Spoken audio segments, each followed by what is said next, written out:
요셉에게 주신 꿈 그대로 이루신 하나님이라는 제목입니다. 오늘 하루도 말씀과 성령으로 충만하시기를 바랍니다. 아멘. 애굽의 총리가 된 요셉은 드디어 자신을 죽이려고 했던 형들을 만나게 됩니다. 어떤 마음이었을까요, 여러분? 이제 바로의 꿈을 해석하고 7년의 풍년이 지나가고 드디어 흉년이 시작이 되었습니다. 어제 본문 41장 57절에 보면 온 땅에 기근이 심했기 때문에 온 세상 사람들이 곡식을 사러 이집트에 있는 요셉에게로 왔습니다. 이렇게 기록하고 있습니다. 온 땅에 기근이 심해서 온 세상에 있는 사람들이 이 곡식을 구하러 요셉을 찾아왔다라고 말하고 있습니다. 2000년 동안 풍년이 있었지만 아무도 요셉을 기억하지 않았습니다. 근데 이 흉년이 시작이 되자 요셉의 그 능력이 멋지게 발휘되기 시작하는 것을 볼 수가 있습니다. 이 기근이 온 세상에 퍼졌고 드디어 이집트 땅에도 이 기근이 퍼지기 시작했습니다. 그리고 양식을 구해야 하지만 살 수 있는 상황이 벌어지게 됐습니다. 오늘 그 말씀이 1절과 2절의 말씀이 함께 읽어볼까요? 시작. 야곱은 이집트에 곡식이 있다는 말을 알게 됐습니다. 야곱은 자기 아들들에게 말했습니다.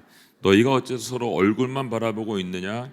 그가 이어서 말했습니다. 보라, 내가 이집트에 곡식이 있다는 말을 들었다.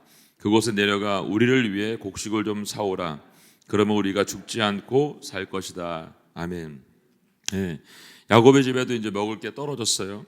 근데 이집트에 곡식이 많이 있다는 소리를 듣게 되었고 자기 아들들에게 이야기를 하고 있어요.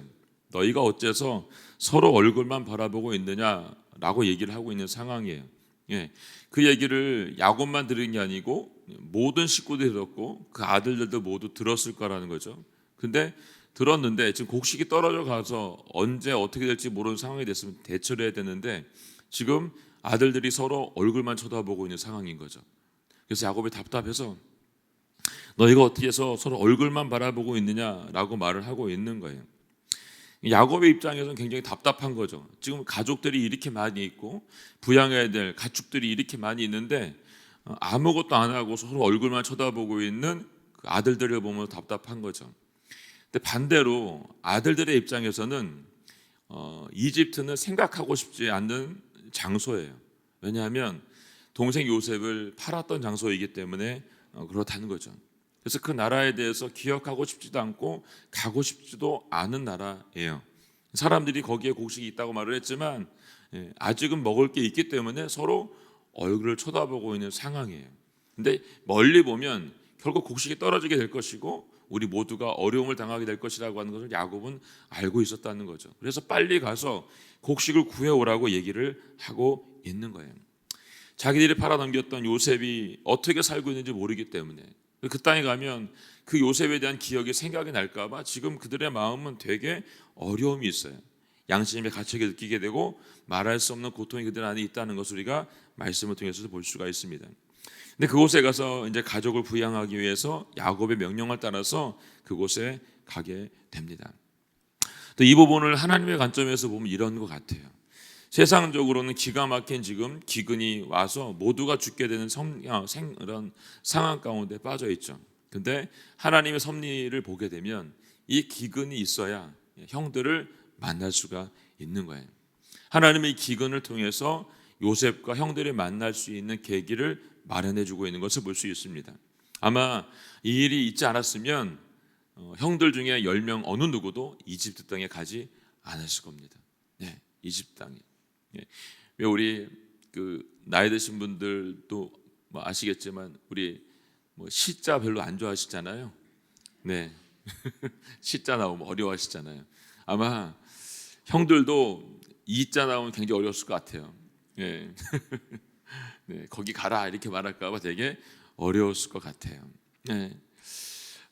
우리에게 이제 고통이 와 있고 세계가 이제 코로나로 이제 어려운 가운데 있는데 우리가 또 다른 눈으로 보면 하나님께서 왜 이 어려움과 이 고통을 우리에게 주셨을까 한번 생각해 볼 필요가 있다고 생각합니다. 계속해서 어려움이 있고 계속해서 전쟁의 소식이 있고 계속해서 우리의 마음을 불편하게 하고 고난과 어려움 가운데 빠지게 하는 일들이 계속해서 있어요. 왜 있을까요, 여러분? 왜? 여러분 꼭 기억하시고 왜 하나님께 우리에게 이런 어려움을 주시고 계기를 마련해 주시는지를 기억하고 엎드려 기도하는 시간이 우리에게 있으면 좋겠습니다. 특별히 우리에게 믿는 자로서 주시는 분명한 기도의 제목이 있다고 저는 생각합니다. 그렇게 함께 기도하기를 원합니다. 3절과 5절 말씀 함께 읽겠습니다. 시작. 요셉의 형들 10명이 곡식을 사러 이집트로 내려갔습니다. 그러나 야곱은 요셉의 동생 베냐민만은 그의 형들과 함께 보내지 않았습니다. 그에게 화가 미칠지 모른다라고 생각했기 때문입니다. 이스라엘의 아들들은 곡식을 사러 가는 사람들 틈에 끼어서 내려갔습니다. 가나안 땅에 흉년이 들었기 때문입니다. 아멘. 네. 이제 10명의 형들이 곡식을 사러 이집트로 내려갔습니다. 그런데 유독 요셉의 동생인 베냐민은 형들과 함께 보내지 않았다라고 지금 성경에 기록하고 있습니다. 그리고 덧붙여서 말하죠. 그에게 화가 미칠지 모르기 때문에 베냐민을 보내지 않았다라고 기록하고 있습니다. 야곱에게는 17살 요셉을 잃었던 기억이 있습니다. 근데 그 아들이 어떻게 죽었는지를 알지를 못해요. 그 형들이 그냥 옷가지에 피 묻혀가지고 와서 짐승에게 뜯겨 죽였다고 이렇게 옷만 갖다 준 상태였기 때문에 야곱에게는 굉장한 트라우마가 있는 거죠, 여러분. 옛말에 이런 말이 있잖아요, 여러분. 부모가 돌아가시면 청산에 묻고 자식이 죽으면 가슴에 묻는다고 얘기했잖아요.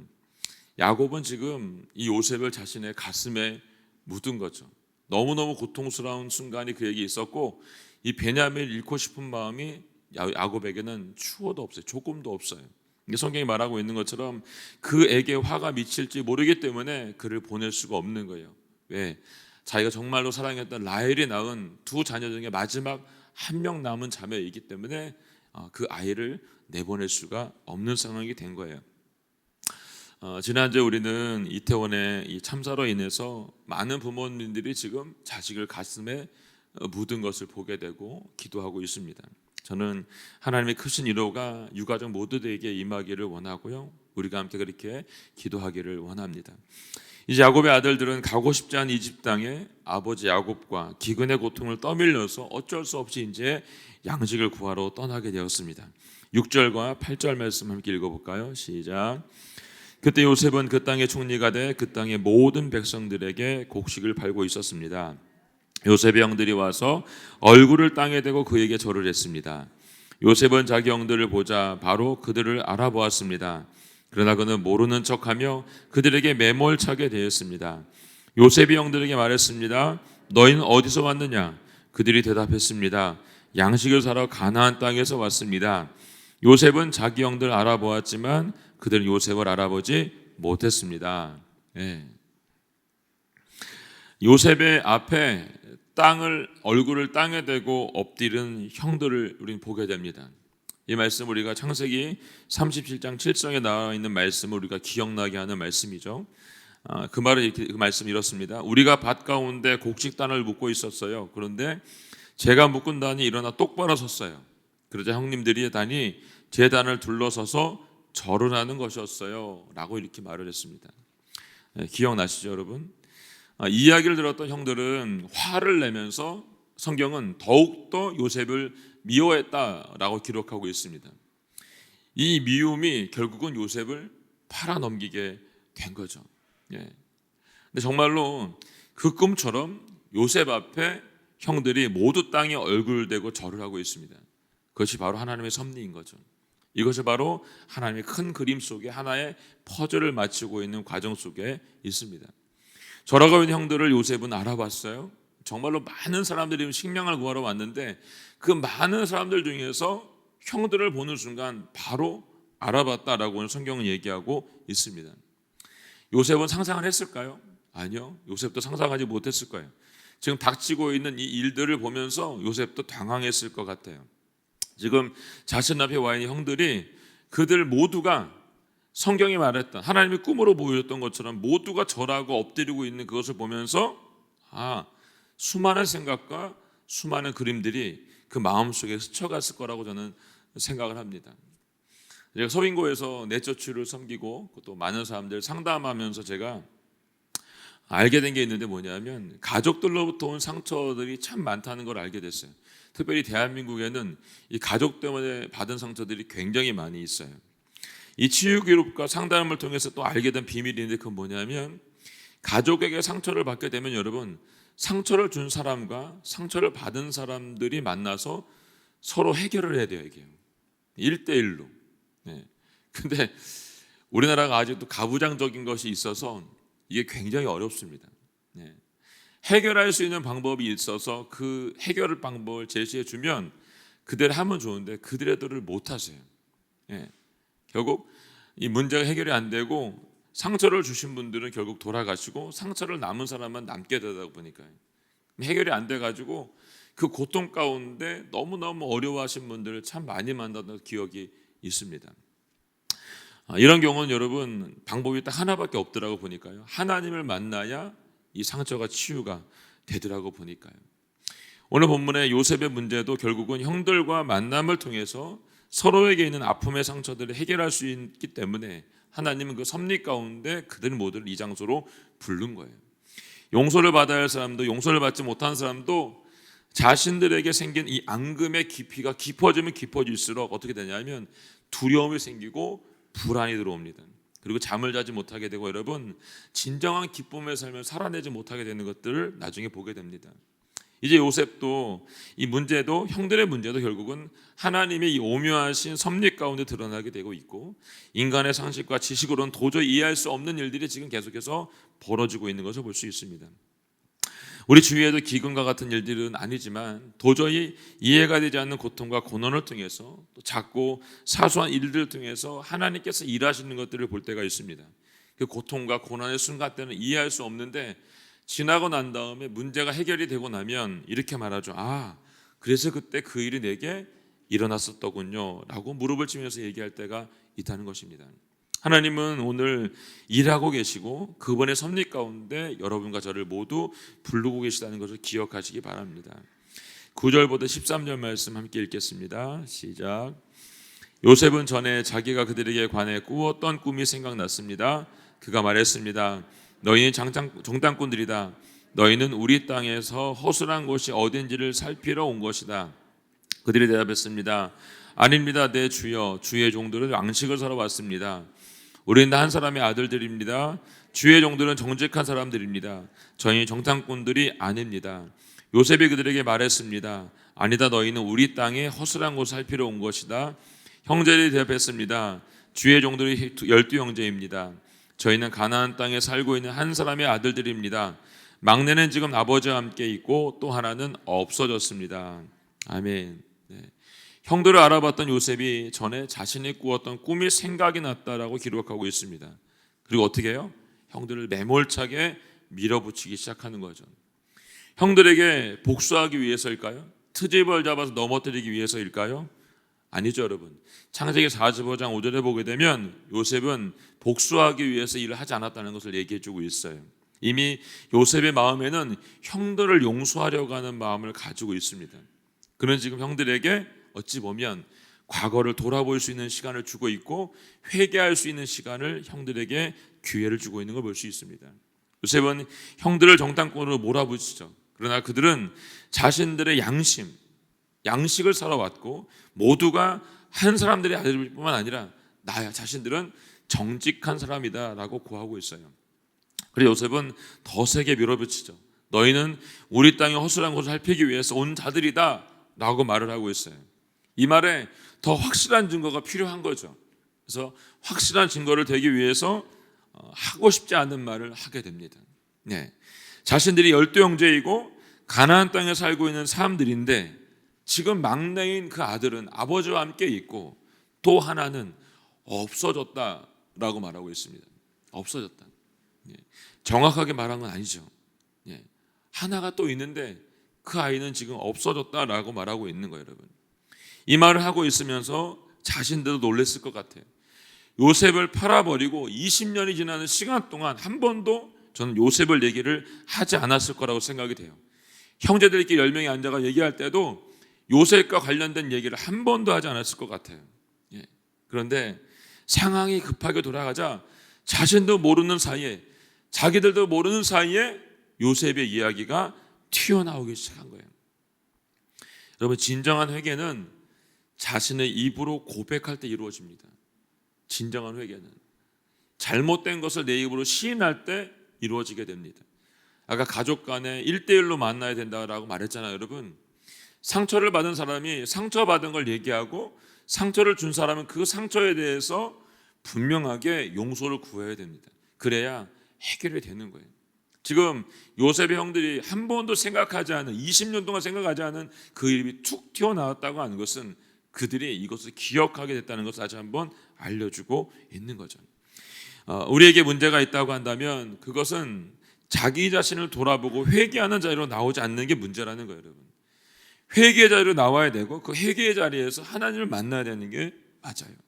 갑자기 문제가 발생하거나 나도 모르는 일이 갑자기 휘몰아칠 때 자신을 반드시 돌아봐야 될 때가 있다는 것입니다.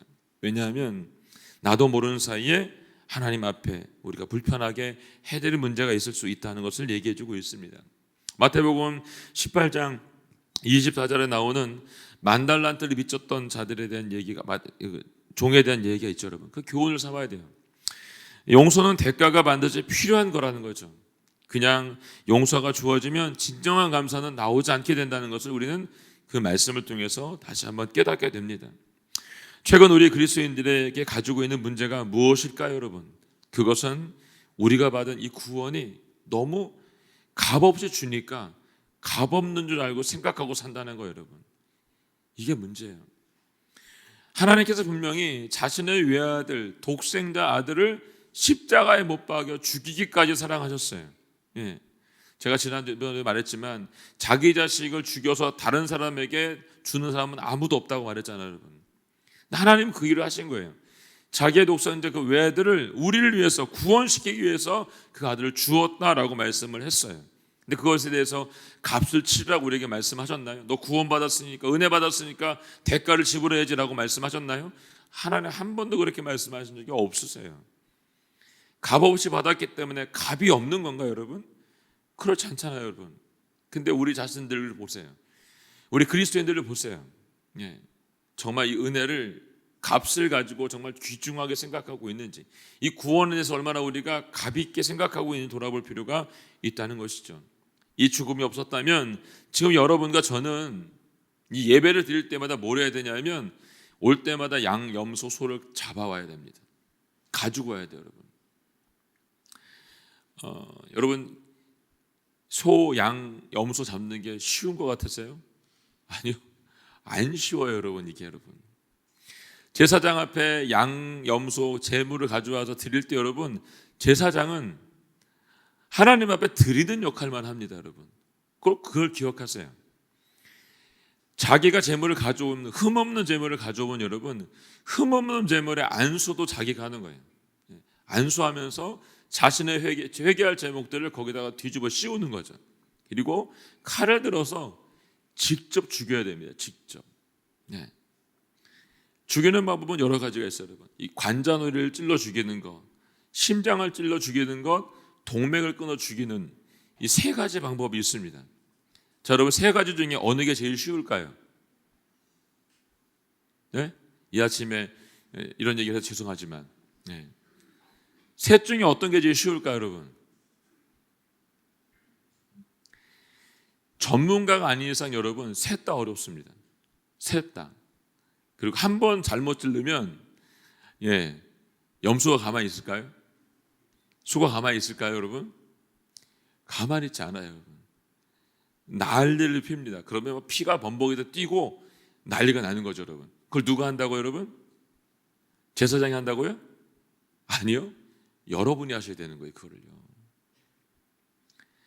여섯째에서 여러분 죽였다고 하세요, 여러분.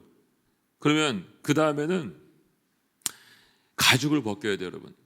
그 제사장이 할까요, 여러분? 아니요, 여러분들이 하셔야 돼요. 다 잘라서, 예, 가죽을 벗겨야 됩니다. 가죽을 벗길 때도 여러분 안 쉬워요, 여러분. 염소나 양도 발 끝털이 있죠. 거기 잘라가지고 각을 떠가지고 벗겨야지 벗겨지기 시작하는 거예요, 여러분. 그 전문가가 아닌 이상 그것도 쉽지 않은 일이에요, 여러분. 피가 튄 상태에서 그걸 한다고 생각해 보세요, 여러분. 너무 어려운 일이죠. 그러면 다 끝인가요? 아니죠, 여러분. 각을 떠야 돼요. 각을 마디마디. 네.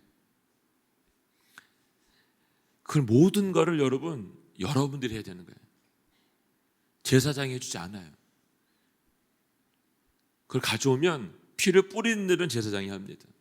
여러분이 가져오면 그 가져온 고기를 하나님께 드립니다. 다 여러분들이 해야 되는 거예요.